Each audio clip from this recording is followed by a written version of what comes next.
আসসালামু আলাইকুম dear learners, অভিনন্দন জানাই সবাইকে আজকে আমাদের 16তম ক্লাসে। আজকের ক্লাসে আমরা আলোচনা করব কিভাবে আমরা যে কোনো দলিল আমরা সহজে পড়ে বুঝতে পারবো এবং যে কোনো দলিল কিভাবে আমরা সম্পাদন বা আমরা লিখতে পারবো অথবা রেজিস্ট্রি করতে পারবো।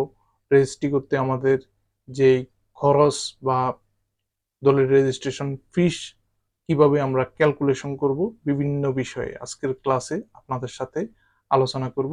এই ক্লাসটি অত্যন্ত মনোযোগ সহকারে আপনারা অধ্যয়ন করার চেষ্টা করবেন।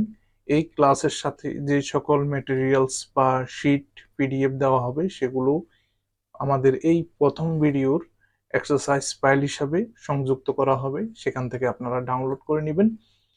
আজকের ভিডিওতে আমরা বিভিন্ন ধরনের দলিল আলোচনা করব। ইনশাআল্লাহ আপনারা এই ক্লাসটি বিভিন্ন পার্টে পার্টে থাকবে। সবগুলো পার্ট যদি আপনারা দেখেন এবং বুঝেন, ইনশাআল্লাহ আপনারা যে কোনো দলিল পড়তে পারবেন, বুঝতে পারবেন। তো আজকে আমরা আমাদের ক্লাস কন্টেন্টে চলে যাই। আমরা যে সকল বিষয়গুলো আলোচনা করব এবং কত ধরনের দলিল রয়েছে এবং দলিলে ব্যবহৃত বিভিন্ন শব্দাদি আমরা এখন আমাদের আলোচনার থাকবে। ইনশাল্লাহ আপনারা আমাদের সাথে থাকুন। চলুন আমরা ক্লাস কন্টেন্টে চলে যাই।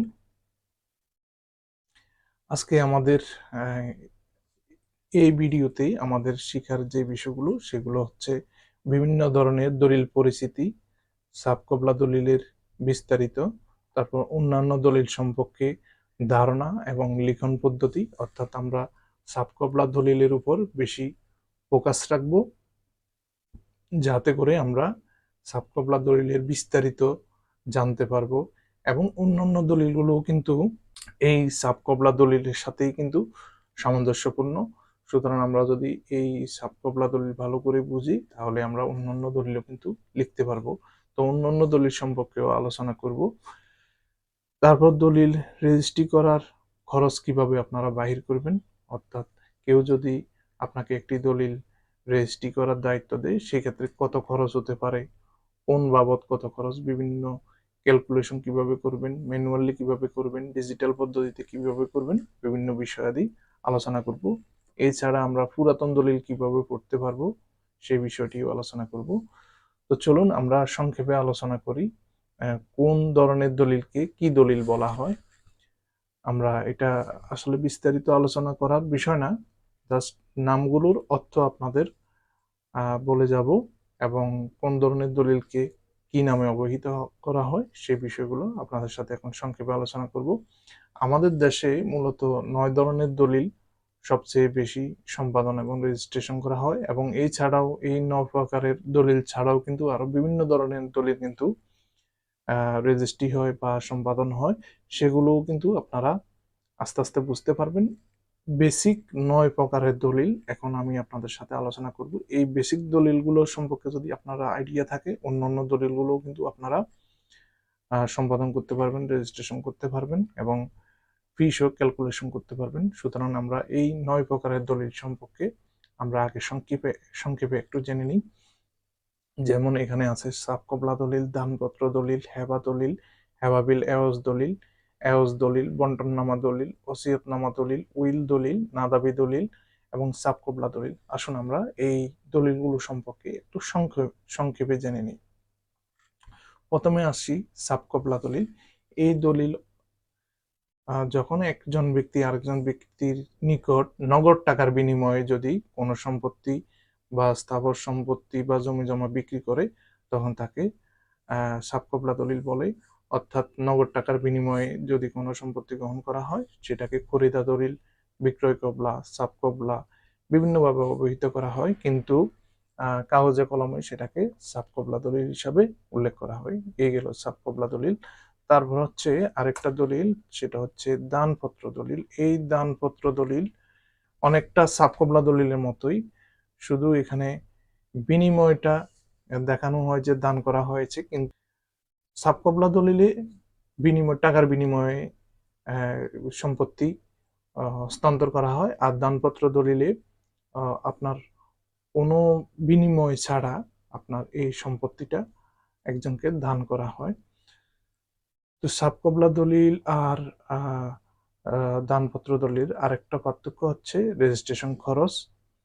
সাবকবলা দলিল থেকে দানপত্র দলিল রেজিস্ট্রেশনের ক্ষেত্রে সামান্য হেরফের হয়, ফিসের ক্ষেত্রে সামান্য কম হয়, ঠিক আছে। এছাড়া দানপত্র দলিল এবং সাবকবলা দলিলের পুরো দলিলটাই কিন্তু প্রায় একই রকমের থাকে।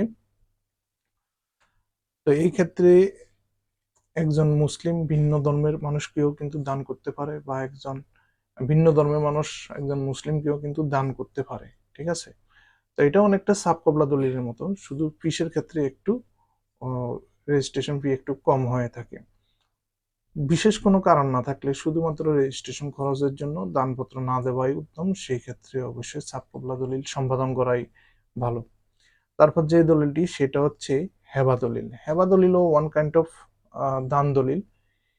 এটা যখন এমন সম্পর্কের ভিতরে এই দলিল সম্পাদন করা হয় বা সম্পত্তি হস্তান্তর করা হয়, যেমন ভাই বোন, সহোদর ভাই বোন, পিতা মাতা ছেলে মেয়ে, অথবা স্বামী স্ত্রীর মধ্যে, অথবা দাদা দাদি নাতি নাতনি, বা নানা নানি নানি নাতনি, এই সম্পর্কগুলোর ভিতরে যদি দান করা হয় সেটাকে হেবা দলিল হিসাবেও সম্পাদন করা যায়। সেই ক্ষেত্রে হেবা দলিলের খরচ অত্যন্ত কম। অফিসিয়াল রেজিস্ট্রেশন ফি 100 টাকা, এবং অন্যান্য আনুষঙ্গিক খরচ মিলিয়ে হয়তো যে কোনো সম্পত্তির বেলায়, যে কোনো দামের, যে কোনো মূল্যের সম্পত্তির বেলায় সর্বোচ্চ 1-1.5 হাজার পর্যন্ত হেবা দলিলের খরচ হয়ে থাকে। সুতরাং এই সম্পর্কগুলোর মধ্যে যদি হেবা করা হয়, সেক্ষেত্রে কিন্তু অত্যন্ত কম খরচে রেজিস্ট্রেশন প্রক্রিয়া সম্পন্ন করা সম্ভব। আর দানপত্র দলিলের ক্ষেত্রে প্রায় সাবকবলা দলিলের মতোই রেজিস্ট্রেশন ফি খরচ হবে। এবার আসি হেবাবিল এওয়াজ। হেবাবিল এওয়াজ হচ্ছে যখন কেউ কাউকে যদি কোনো সম্পত্তি দান করতে চায়, সেটা যদি কোনো বিনিময়, প্রথমেই বলেছি দানে কোনো বিনিময় হয় না, ঠিক আছে। দানে সম্পত্তি একজনকে হস্তান্তর করা হয়, তার কোনো বিনিময় নেওয়া হয় না। হেবার ক্ষেত্রে বলেছি নিকটবর্তী আত্মীয় স্বজনের মধ্যে যদি সম্পত্তি দান করা হয় সেটাকে হেবা বলে। আর হেবাবিল এওয়াজটা হচ্ছে আপনি কাউকে কোনো সম্পত্তি আপনি দান করছেন, তার বিনিময়ে তার থেকে কিছু আপনি গ্রহণ করছেন। যেমন আপনার স্ত্রী অথবা যে কোনো ব্যক্তি, কেউ হয়তো আপনাকে একটা জায়নামাজ দিল, আপনি সেই জায়নামাজের বদলতে বা বিনিময়ে আপনি 1 কাঠা জমি তাকে দান করলেন। এই যে 1 কাঠা জমির বিপরীতে একটা জায়নামাজ তার থেকে নিলেন, এই যে বিনিময় করলেন, এটা হচ্ছে হেবাবিল এওস। অর্থাৎ এটা ওয়ান কাইন্ড অফ হেবা বা দান, আবার ওয়ান কাইন্ড অফ এওস বা বিনিময়। অর্থাৎ সামান্য কিছুর বিনিময়ে যদি কাউকে আপনি জমি বা যে কোনো স্থাবর সম্পত্তি হেবা করেন, সেটা হচ্ছে হেবাবিল এওস। তারপর ওই কথাটি আমি আপনাদের একটু পড়ে শোনাই। এই হেবাবিল এওস মুসলিম সম্প্রদায়ের একটি দানপত্র দলিল। এই দানও সন্তুষ্ট হয়ে করা হয় বটে। অর্থাৎ এটা অবশ্যই মুসলিম সম্প্রদায়ের মধ্যে হতে হবে, এটা কোরআন সুন্নাহর নিয়মে হয়ে থাকে, কিন্তু ইহা কোনো কিছুর বিনিময়ে হয়ে থাকে, যেমন পবিত্র কোরআন, জায়নামাজ, তসবিহ, মোহরানার টাকা, এমনকি যে কোনো জিনিসের বিনিময়ে হতে পারে, যেমন আংটি ইত্যাদি। এই হেবাবিল এওয়াজ দলিল সম্পূর্ণ সত্যবিহীন অবস্থায় গ্রহীতা যাবতীয় হস্তান্তর ও রূপান্তর সকল প্রকার ক্ষমতার অধিকারী হবে, এবং দাতার যাবতীয় সত্য গ্রহীতাকে অর্পিত হবে। আচ্ছা, যাই হোক, আশা করি আপনারা বুঝতে পারছেন। এবার আসি আমরা হেবাবিল এওস দলিলের পরে আমরা আরেকটি দলিল দেখব, সেটা হচ্ছে এওস দলিল। এওস মানে হচ্ছে বিনিময়, অর্থাৎ এওস দলিল মানে হচ্ছে বিনিময় দলিল। আপনি একজনকে 2 কাঠা জমি দিলেন এক দাগে, আরেকজন থেকে আপনি 2 কাঠা বা 3 কাঠা জমি আরেক দাগে নিলেন। অর্থাৎ একটা সম্পত্তি আপনি দিলেন, আরেকটা সম্পত্তি আপনি নিলেন। এই যে বিনিময় বা এওস, এই দলিলটাকেই বলে এওস দলিল। তারপর আসি বন্টননামা দলিল। অর্থাৎ যখন একই মৌরসের অধীনে বিভিন্ন উত্তরাধিকারী বা উত্তরসূরি থাকেন, তাদের জমি বন্টনের বিষয় থাকে, অথবা বিভিন্ন খরিদ্দার যদি কোনো সম্পত্তি খরিদ করে এবং তারা যদি একটা বন্টননামার মাধ্যমে যদি তাদের কে কোন দিকে কতটুকু অংশ নেবেন সেটা যদি নির্দিষ্ট করে যদি দলিল সম্পাদন করেন, সেটা বন্টননামা দলিল। একইভাবে একটা বিল্ডিং যদি কয়েকজনে মিলে একটা বিল্ডিং তৈরি করেন, সেই বিল্ডিং এর কোন ফ্লোরে বা কোন ইউনিটে কে থাকবেন, কোন ইউনিটে কার মালিকানায় থাকবে, এগুলো যদি নিজেদের মধ্যে যদি সমঝোতা করে একটি দলিল প্রস্তুত করা হয় বা বন্টন করে দেওয়া হয়, সেটাকে বন্টননামা দলিল বলে। আশা করি আপনারা বন্টননামা দলিলও বুঝছেন। এবার আসি আমরা ওসিয়তনামা দলিল 7 নম্বরে। ওসিয়তনামা দলিল হচ্ছে ইচ্ছানামা বা ইচ্ছানামা দলিল। অর্থাৎ একজনকে আপনি মৃত্যুর আগে আপনি একটা মানত বা ওসিয়ত করে গেলেন, যে ইচ্ছা করে গেলেন যে আমার এই সম্পদ আমি অমুককে দান করব। তবে সেটা অবশ্যই আপনি ওসিয়তের ক্ষেত্রে বা উইলের ক্ষেত্রে আপনি মুসলিম হয়ে থাকলে আপনি 3/1 বেশি আপনি সমদয় সম্পত্তি, অর্থাৎ আপনার যত সম্পত্তি আছে তার 3/1 বেশি আপনি উইল করতে পারবেন না। আপনি যদি এই ধরনের কোনো ওসিয়ত করে যান, আপনার উত্তরাধিকারীরা যদি এই ওসিয়তে যদি কোনো অবজেকশন না দেয়, তাহলে আপনার একটি ওসিয়তনামা দলিল সম্পাদন করে কাউকে আপনি জমি জমা বা সম্পত্তি দিতে পারেন। তবে ওসিয়তনামার ক্ষেত্রে সত্য হচ্ছে যে ওই ব্যক্তি মৃত্যুর পরে এই ওসিয়তনামা বা হস্তান্তরটি কার্যকর হবে। এই ওসিয়তনামা রেজিস্ট্রেশনের কোনো বাধ্যবাধকতা নাই। তবে কোনো ব্যক্তি যদি এই ওসিয়তনামার উপর যদি অবজেকশন দেয়, তবে ওসিয়তনামা ক্যান্সেল হয়ে যাবে। তারপর যে দলিলটি রয়েছে সেটা হচ্ছে উইল দলিল।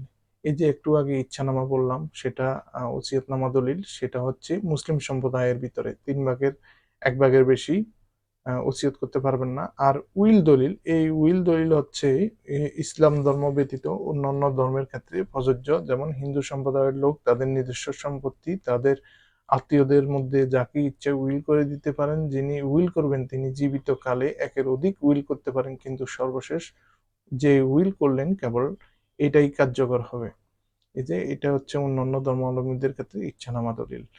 এবার আসি 9 নম্বর নাদাবি দলিল। নাদাবি দলিল হচ্ছে এই দলিলকে আমরা বলতে পারি স্বীকার দলিল বলতে পারি, নাদাবি দলিল, তারপর হচ্ছে ত্যাগ দলিল, বিভিন্ন নামে অভিহিত করতে পারি। অর্থাৎ কোনো সত্য যদি আপনি ত্যাগ করতে চান, অর্থাৎ অন্যর কাছে যদি আপনি কোনো সত্য ছেড়ে দিতে চান, তবে এই দলিল রেজিস্ট্রেশন করে আপনি তাকে সত্য ত্যাগ করতে পারবেন। যেমন এই না দাবি দলিলের বিষয়টা যদি আমি একটু আপনাদের ক্লিয়ার করি। ধরুন অনেক আগে দুই ব্যক্তি তাদের মধ্যকার জায়গা অদল বদল করলো, কিন্তু রেজিস্ট্রি করলো না। তারপর 20-30 বছর পর দেখা যাচ্ছে তাদের যার মূল মালিক যারা, যাদের নামে জমিগুলো ছিল, তাদের নামেই কিন্তু পরবর্তীতে বিএস রেকর্ড হয়েছে, কিন্তু তারা কিন্তু অনেক আগেই জায়গা অদল বদল করে নিয়েছিল। পরবর্তীতে দেখা যাচ্ছে যে তারা তাদের এয়স্কৃত বা অদল বদল জায়গাতে তারা কিন্তু ঘর বাড়ি করে বসবাস করছে দীর্ঘদিন, কিন্তু বর্তমানে বিএস রেকর্ডে মূল মালিকগণের নাম চলে আসছে। অদল বদল যে হয়েছে সেটা যেহেতু রেজিস্ট্রি হয় নাই, সেটা কিন্তু কাগজে কলমে আসে নাই, রেকর্ডে মূল মালিক যেভাবে ছিল সেভাবে আসছে। এখন এক ব্যক্তি সেই দখলেও আছে, ভোগ দখল করতেছে, সবকিছু করতেছে, কিন্তু রেকর্ড বা খতিয়ান প্রস্তুত হয়েছে অন্যজনের নামে। এখন অন্যজন বা অন্য ব্যক্তি যদি মনে করে যে এই জায়গা আমার দখলে নাই বা আমার পূর্বপুরুষ অনেক আগেই এই জায়গা তাদের ছেড়ে দিয়েছে, এখন সেই যদি যার দখলে আছে তাকে যদি একটি না দাবি দলিল দিয়ে বা ত্যাগ দলিল দিয়ে যে আমার নামে সত্য বা খতিয়ান সৃষ্টি হলেও এই জায়গাটায় আমি দখলদার নয়, অমুকের নামে যদি রেকর্ড হয় তাতে আমার কোনো আপত্তি নেই, তাহলে যে দখলে আছে তার নামে নামজারি করা সম্ভব হবে, নতুবা নামজারি করা সম্ভব হবে না।